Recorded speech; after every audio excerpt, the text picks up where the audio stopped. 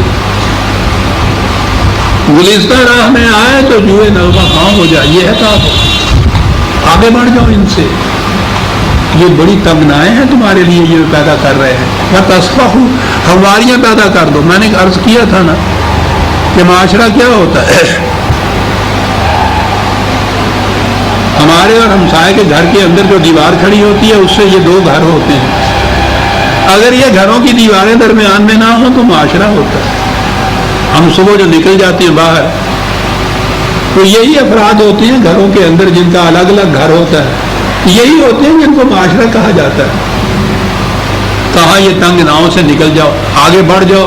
یہ جو راستے میں دیواریں کھڑی ہیں نا تمہارے، دیواروں کو ہٹا دو اور اس کے بعد تمہارا خاندان معاشرہ بن جائے گا. معاشرہ عالمگیر انسانیت بن جائے گی. وَتَغْفِرُوا، اس طرح سے حفاظت کا سامان طلب کرو، اپنوں کے لیے بھی دوسروں کے لیے بھی. فَإِنَّ اللَّهَ غَفُورٌ رَحِيمٌ، خدا کا قانون حفاظت بھی دیتا ہے، سامان نشو و نما بھی دیتا ہے. انما اموالکم، معاف کیے گا، انما اموالکم و اولادکم فتنہ، کیا لفظ ہے یہاں. کہا یہ نہ سمجھ لینا کہ ہم نے جو کہا ہے اولاد اور مال اور یہ بیوی بچے یہ تمہارے لیے دشمن ہے تو ان کو ذبح کر کے نکل جاؤ. کتاب یہ تو ہے ہی. کہا اگر نہیں، یہ وہ کٹھالی ہے. سنار کے ہاں وہ آگ کی کٹھالی ہوتی ہے، اس میں وہ ڈالتے ہیں ایک چیز کو جسے وہ سونا کہہ کے دیتی ہے. وہ کٹھالی کیا کرتی ہے؟ وہ کٹھالی پگھلاتی ہے اور اس میں وہ الگ کر دیتی ہے خالص سونا اتنا ہے اور اس میں کھوٹ اتنا ہے. پورے کا پورا خالص ہے تو پھر یقین ہو جاتا ہے، کھوٹ ہی کھوٹ ہے تو وہ وزن کر دیتی ہے. کٹھالی ایک آگ جو ہے، بجائے خیش وہ یہ بات نہیں کہ اس کو اٹھا کے باہر پھینک دے. اس سے تو ایک کام لیا جائے گا یہ دیکھنے کا کہ کھوٹ کتنا ہے اور خلوص کتنا ہے. کہنے کہ تمہارے خلوص ماپنے کا جو ذریعہ یا کٹھالی ہے یہ بال بچے ہیں. واہ واہ، اپنے آپ کو اس کٹھالی میں ڈال کے پھر دیکھ لو کہ کتنا خلوص ہے تمہارے یہاں اور کتنا کھوٹ ہے، یہ بتا دیں گے. اور بات بھی یہی ہے عزیزہ نے مرتا وہی آ کے ہے آدمی. باہر اگر اکیلا ہو پھر تو وہ سب کچھ جھیل لیتا ہے. ان کی خاطر بہت کچھ کرتا ہے. بڑھاپے میں بھی سب کچھ میسر ہے اور اس کے باوجود الحاظم التکاثر لگا ہوا ہے وہ اس ریس کے اندر. تو بابا تمہیں اب ضرورت کیا؟ دیکھیے یہ چھوٹے بچے ہوئے ہیں ان کے لیے بھی تو کچھ کر کے مجھے جانا چاہیے نا. تو اپنے لیے تو وہ 2 روٹی ہی کافی تھی اور چند سال باقی تھے اور ان کے لیے تو پھر لا انتہا ہوتا ہے. فتنۃ واللہ عندہ اجر عظیم، لیکن اگر تم نظام خداوندی کو قائم کرو گے بہت اجر عظیم وہاں سے ملے گا. فاتقوا اللہ ما استطعتم، قوانین خداوندی کی نگہداشت کرو اپنی حد تک استطاعت کا، پوری کی پوری جتنی استطاعت ہے اس کے مطابق یہ کرو. طریقہ کیا ہے؟ امراً واسمعوا واطیعوا. قرآن کریم میں جہاں بھی اس نظام کے متعلق کہا گیا ہے وہ سمعنا واطعنا، یہ مومنین کی صفت ہے. اطانا تو یہ ہے کہ ہم اطاعت کرتے ہیں، وہ بھی وہ کرتے ہیں. یہ سمانا ساتھ کیوں ہے؟ سمعنا ساتھ کیوں آیا ہوا ہے؟ ہم سنتے ہیں. قرآن جو نظام قائم کرتا ہے اس میں صرف کتابوں کی روح سے ہی اوبیڈینس یا اطاعت نہیں ہوتی، اس میں زندہ اتھارٹی کی ضرورت ہوتی ہے جو ہر موقع کے اوپر قرآن سے استنباط کر کے دیکھتا ہے کہ اب کیا کرنا چاہیے، وہ اناؤنس کرتا ہے، یہ سنتے ہیں، اس کے مطابق اطاعت کرتے ہیں. سمعنا ضروری ہے اس اطاعت کے لیے جو نظام کی روح سے اطاعت کی جائے. مذہب میں ضرورت نہیں ہوتی. وہاں تو کوئی بھی کتاب آپ اٹھا لیجئے، ہدایہ اٹھا لیجئے، شامی اٹھا لیجئے، رد المختار اٹھا لیجئے اور اس کے اندر مسئلہ دیکھ لیجئے. وہ مسئلہ آپ نے دیکھ لیا، خود نہیں دیکھتے کہ کسی مفتی صاحب سے پوچھ لیے. اسے سمعنا کا سوال ہی نہیں ہوتا. سمعنا کے معنی ہے کہ کوئی ایسی اتھارٹی کہ جو یہ کہے کہ یہ کرو پھر تم کہو ہم نے سن لیا اور ہم اطاعت کرتے ہیں. واسمعوا واطیعوا وانفقوا خیرا لانفسکم. پہلا ہی شرط یہ ہے کہ کھلا رکھو اپنی کمائی، اپنے مال. یہ بظاہر نظر آئے گا کہ دوسروں کو تم نے دیا ہے یہ ان کی بہتری اور بھلائی کے لیے، در حقیقت خیر لانفسکم یہ خود تمہارے ہی بھلے کی بات ہے جو تم کر رہے ہو۔ تو وہ جو اپنا نفع نقصان نہیں سوچتا اسے تو پاگل کہتے ہیں نا، وہ کہتا ہے اس میں تمہارا فائدہ ہے، اور فائدہ جو ہے بات دوسری طرف چلی جائے گی۔ وہ ایک فکرہ یاد رکھیے قرآن کی روح سے، انسان کے جسم کی پرورش ہر اس چیز سے ہوتی ہے جو یہ لیتا ہے، اور اس نے کہا ہے کہ اس کی ذات کی پرورش ہر اس چیز سے ہوتی ہے جو یہ دیتا ہے۔ اس لیے قرآن نے دوسری جگہ کہا ہے تثبیتاً لانفسکم، اپنی ذات کی کے استحکام کے لیے، اس کے ثبات کے لیے ذریعہ یہ ہے کہ دوسروں کی مدد کرتے چلے جاؤ، خیر لانفسکم۔ اور آگے بتایا ہے اس قسم کا خیر ہے وَمَن یوق شح نفسہ فاولئک هم المفلحون۔ اور پھر مثال بھی کیا دیتا ہے قرآن، کھیتی کی مثال دیتا ہے۔ میں نے آپ کو بتایا تھا یہ شح نفس پہلے بھی آ چکا تھا، اس کی مثال یہ ہوتی ہے کہ پانی تھوڑا ہو، اور اب تو یوں سمجھ میں آ جاتا ہے کہ شہر میں جائیے گرمی کا موسم ہو، نلکے کے نیچے آپ دیکھیے لائن لگی ہوئی ہوتی ہے، اس میں سے قطرہ قطرہ ٹپک رہا ہوتا ہے، اور اس کے بعد پیچھے اور پھر اس سے جو لڑائیاں ہوتی ہیں، لڑائی کیا ہوتی ہے، وہ جو دوسرے نمبر پہ کھڑا ہوتا ہے وہ اگلے نمبر کو دھکا دے کے ہٹا دیتا ہے کہ بس بھی کار ہوں ساری بھر کے لے چلے آئے گا، پیچھے دیکھنا ہے لائن کی نہیں لگی ہوئی ہے، تو اگلا انہوں کہتا ہے گا تیرے پیو کا پانی آئے گا۔ یہ جو چیز ہے نا کہ پچھلا اگلے کو دھکا دے کے اپنی بالٹی آگے کر دیتا ہے، اس کو شو کہتے ہیں۔ کہتا ہے کہ جو اس جذبے سے محفوظ رہا بچ گیا، شوہ نفسی۔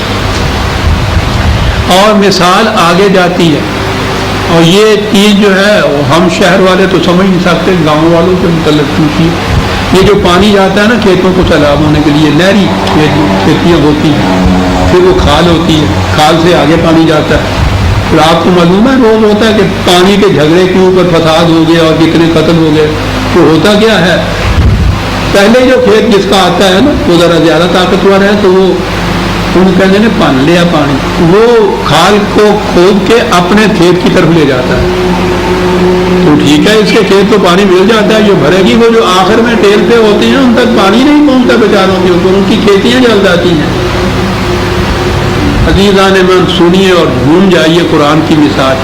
کہتا ہے کہ تمہارے قاعدے کے مطابق کھیتی اس کی پنپتی ہے جو دوسرے کا پانی کاٹ کے اپنے کھیت میں دے دیتا ہے، خدا کے قانون کے مطابق کھیتی اس کی پنپتی ہے جو پانی میں ترجیح دوسرے کو دیتا ہے اور آپ پیچھے رہ جاتا ہے۔